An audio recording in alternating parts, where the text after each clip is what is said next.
Good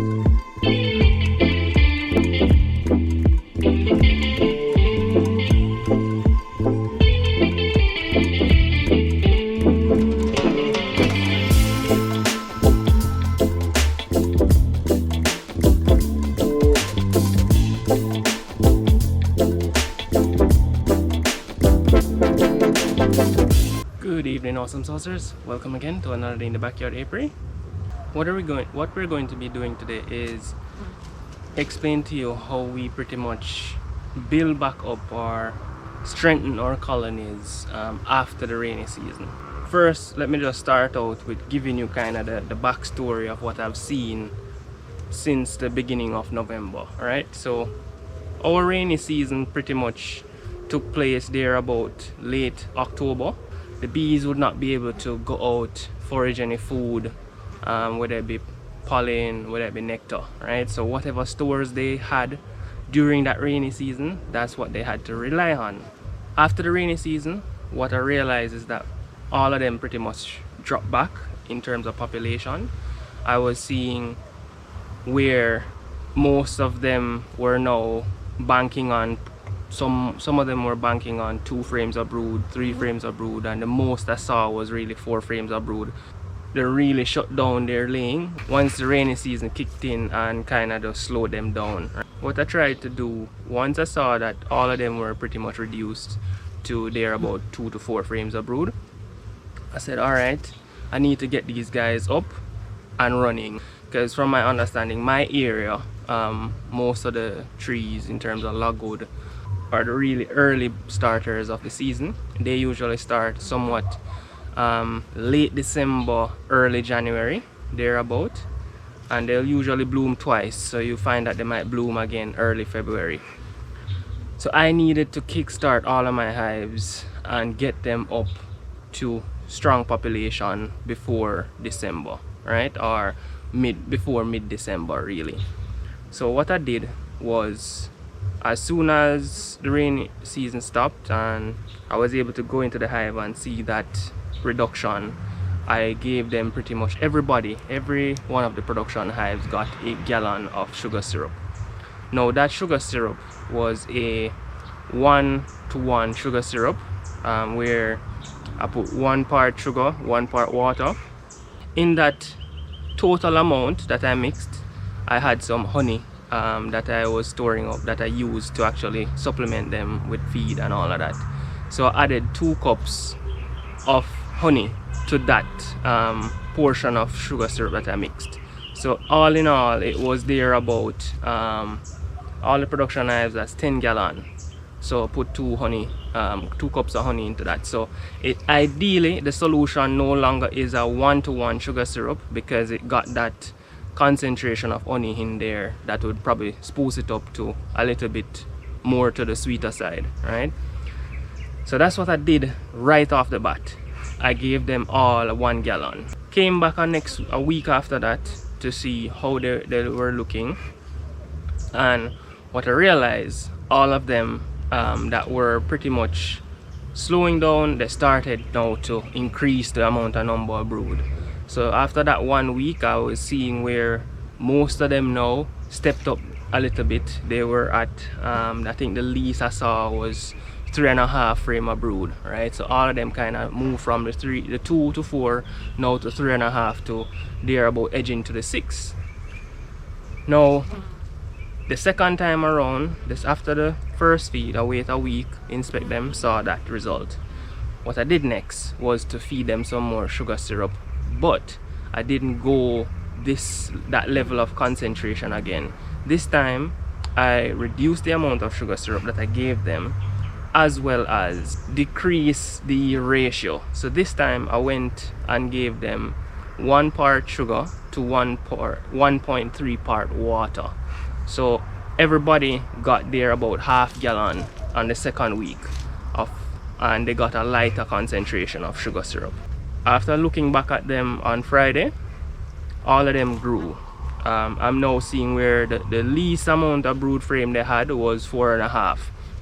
So pretty much what I was seeing is each time I helped them out, each time I fed them that sugar syrup. The lowest populated colony in terms of brood strength, brood frame strength, moved from 2 to 3.5 to now 4.5 was the least one. So pretty much every time I went in there, after a week they would grow 1 frame of brood. During this time there were a few that really grew faster than some. So I saw where 2 of them really passed the 6 frame threshold, where some of them were pushing close to 8. Like I have number 9 that was doing that.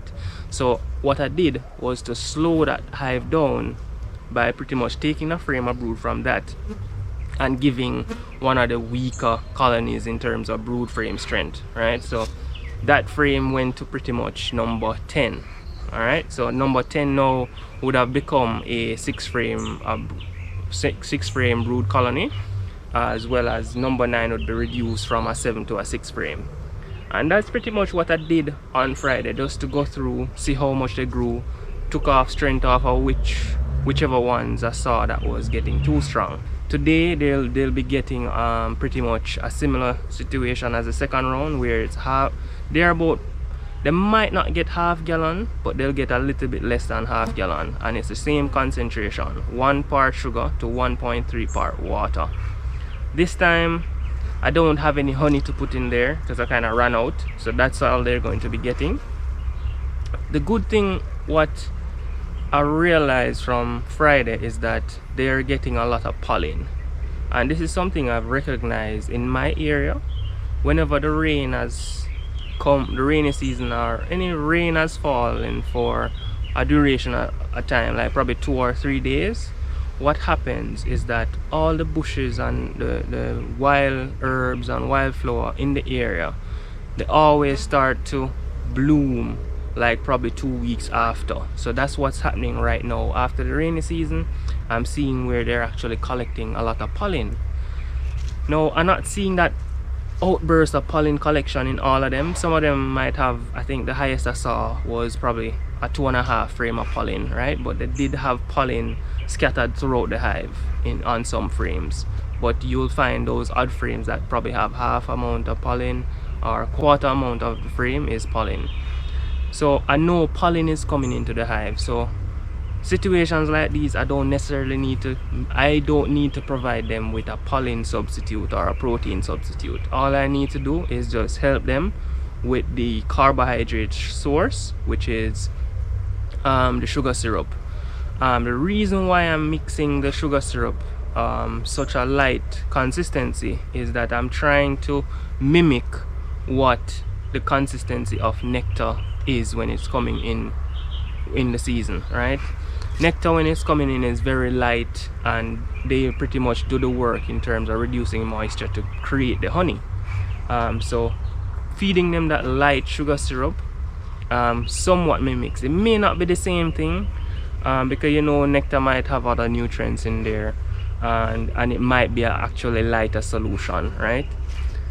But the lighter the syrup you're giving them, it mimics that, and it actually pushes them to lay more brood. Coming out of the rainy season, you need to check your hives as soon as possible. You need to be going into your hive as soon as you get a sunny day after the rain. Go into the hive, see what's happening, see the kind of food stores that they have, and immediately, if they're showing you signs that they've been reduced in population and reduced in brood frame strength, you need to give them a very concentrated solution.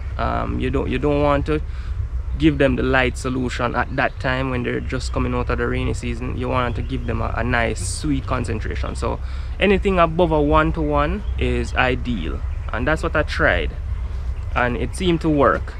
So after that, I know I don't need to invest such a concentrated solution now, because I know I boost them. I gave them that push that they needed. So all I need now is just to kind of minimize the amount that I feed them, but mimic that of a nectar source. So let's see if I can give you a preview of number 5 and let you get an idea how strong it is. All right, so they have quite a bit of specks of nectar up here, looking lovely.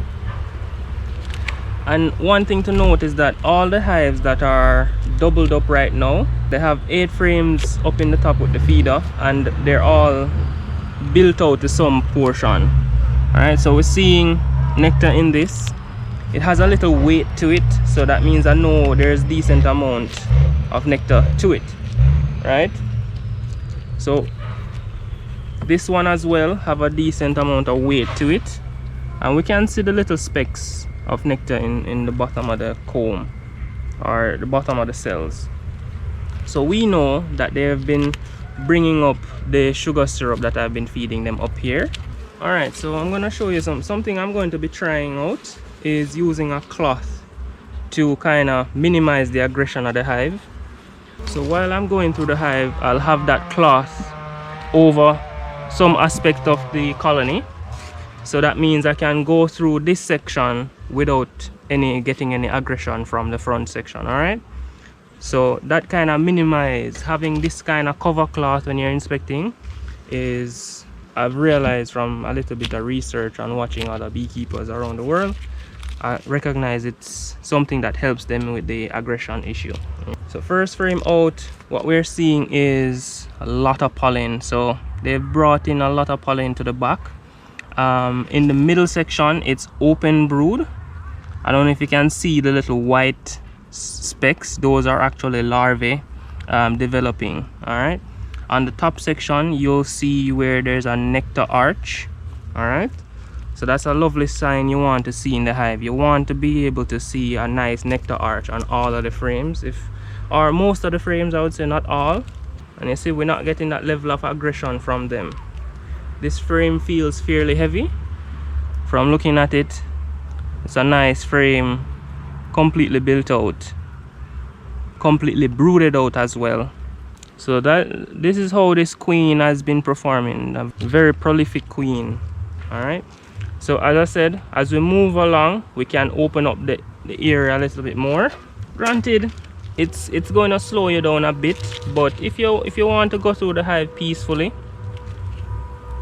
that having that kind of cover cloth will help out. All right, see another frame here that's going to be fully capped off. We have a little bit of nectar. I don't know if you can see the blue dot queen that's there.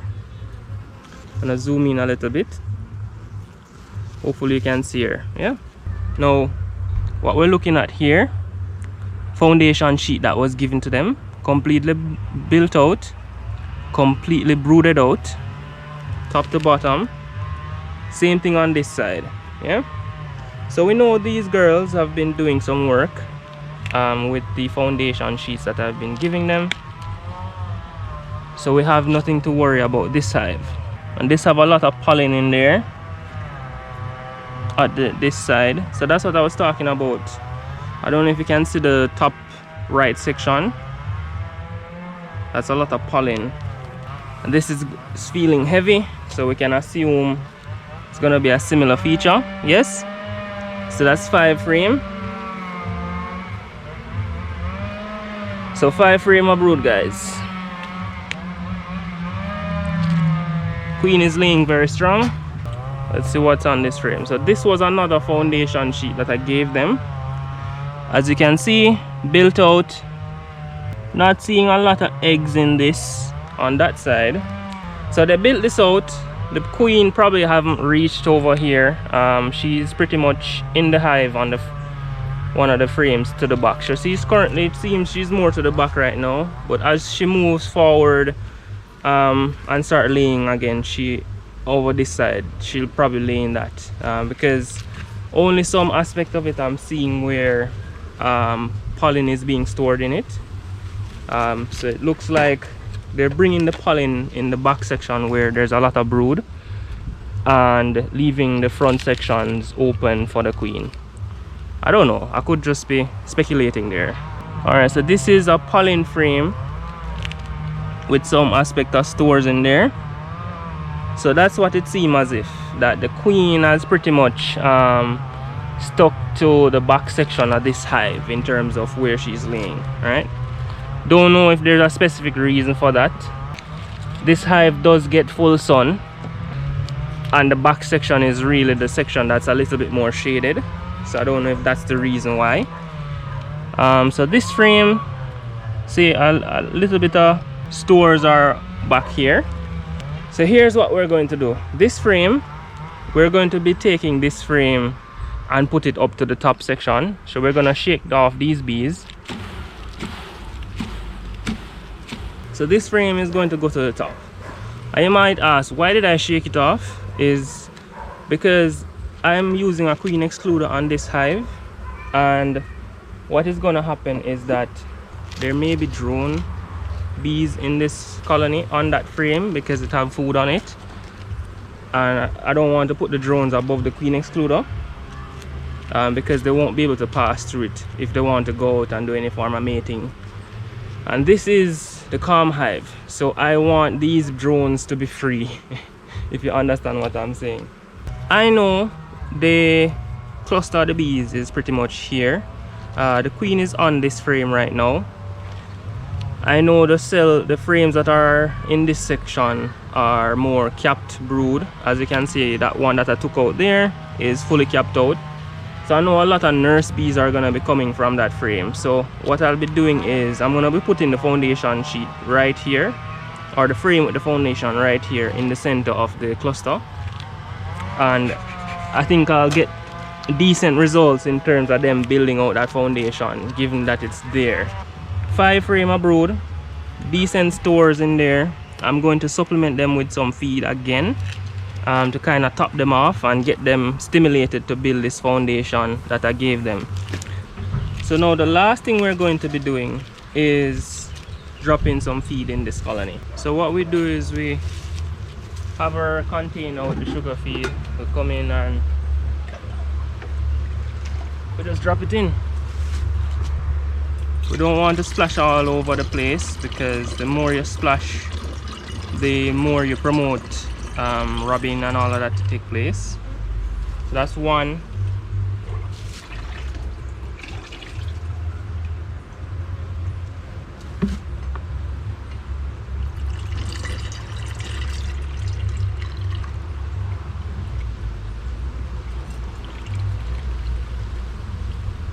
And all we do, we just sprinkle a little on the top of the frames. The bees will go to it and start feeding pretty much on it once we do that. Alright, so that's pretty much an example of how the hives are looking after going through that process. Granted, this is one of them that is a little, I think, the stronger ones. There are a few that are a little bit behind or a little bit stronger, where they might not necessarily have thick frame of brood like this hive, but this hive has 5 solid frames that are going to be capped off with brood, and they have space in the front section where the queen, they built out the comb and pretty much waiting on the queen to move forward to lay. So me feeding them now this kind of stimulated sugar syrup will push them to start laying a little bit more. So that's fine. This is pretty much the last help I'm going to give them. I'm not going to be feeding them anymore for the rest of the year. I'm just gonna, hopefully no long periods of rain come again, and that's the end of it, and I can just let them stay at this trend going forward. Remember, what I did was, coming out of the rainy season, I wanted to boost them with some very strong concentrated sugar syrup.